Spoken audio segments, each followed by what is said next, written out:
So, picture this. It's the summer of 1704. The War of the Spanish Succession has been raging for 3 years. And for the good guys, the Grand Alliance, things are looking pretty bleak.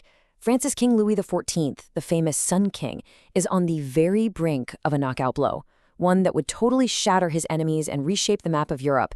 And it was all about to come to a head on a single, fateful day in Bavaria. What you're looking at here, this is the raw, brutal reality of an 18th century battle. This is Blenheim. We're talking tens of thousands of men, thick clouds of gunpowder smoke hanging in the air, thunderous cavalry charges, and the fate of an entire empire just hanging in the balance. It was a day of absolute tactical genius, some truly fatal errors, and just incredible courage on all sides. Because really, that's the core question, isn't it? At the start of 1704, the Holy Roman Empire and its capital, Vienna, were on the verge of being completely crushed. But then, just a few months later, the entire momentum of the war just flips. So how? How did one man, leading his army on this incredibly audacious top-secret march, manage to completely reverse the course of history?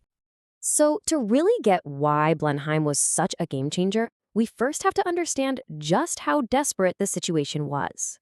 The Grand Alliance, this coalition formed to stop France from dominating all of Europe, was well and truly on its last legs. The heart of the empire, the city of Vienna, was being squeezed from 3 sides at once. You had a combined French and Bavarian army pushing in from the west. Another French army down in Italy was a threat from the south. And, as if that wasn't enough, a huge Hungarian revolt was closing in from the east. Seriously, if Vienna fell, the emperor was out of the war, and the whole alliance would have just crumbled to dust. The Allied commanders knew they had to do something, and fast.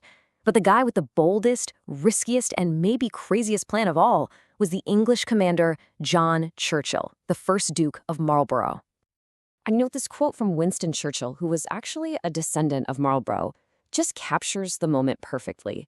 That scarlet caterpillar he talks about, that was Marlborough's army in their famous redcoats, setting off on a march where almost nobody, friend or foe, had any idea where they were actually going. And what a journey it was. Just look at this map. Marlborough marched his army all the way from the Low Countries right across what is now Germany to the Danube River. And to pull it off, he basically had to fool everyone. He let the French think he was just going to the Moselle River. He even told his own nervous Dutch allies that it was a much shorter campaign. He covered over 400 kilometers, that's about 250 miles, in just 5 weeks. For the 18th century, that's an absolutely incredible pace. It was a masterpiece of logistics. One of his captains later wrote that because of the amazing planning, the soldiers basically had nothing to do but pitch their tents, boil their kettles, and rest. And this right here, this shows you the genius of his deception. Back in England, only a tiny handful of people knew the real plan. He promised the Dutch he'd race back to protect them if France attacked. At the same time, he was building decoy bridges over the Rhine to make the French think he was headed somewhere else entirely. And it worked. By the time the French figured out where he was really going, it was just too late. Okay, so here they are. The 2 men who would become the defining partnership of the war. On the left, Marlborough. And on the right, his imperial counterpart, Prince Eugene of Savoy. They met for the very first time in June 1704, and they hit it off immediately.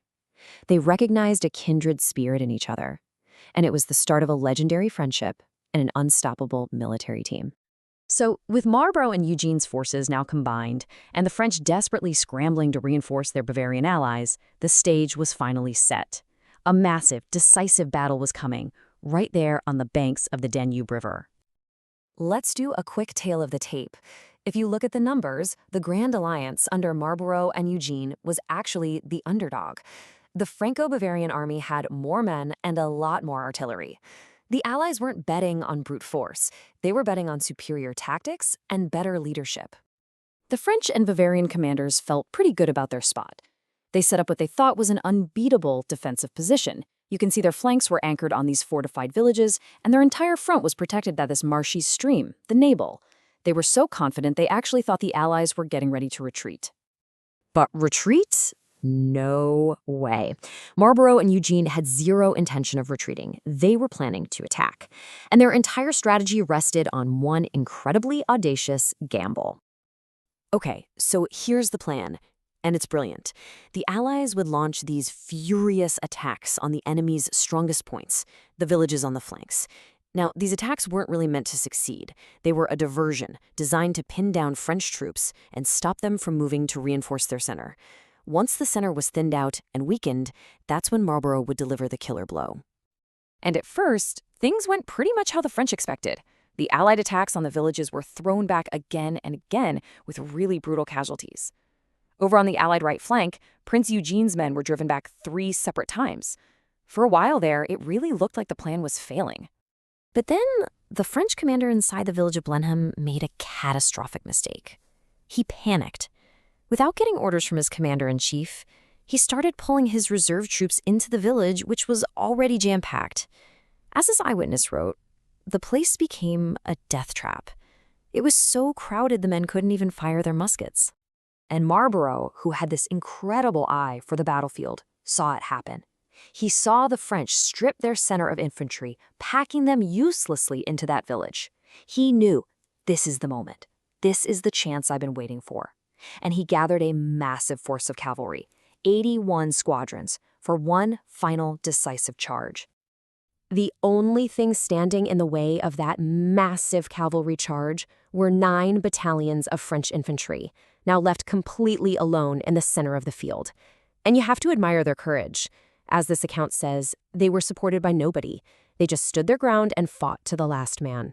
But they were doomed.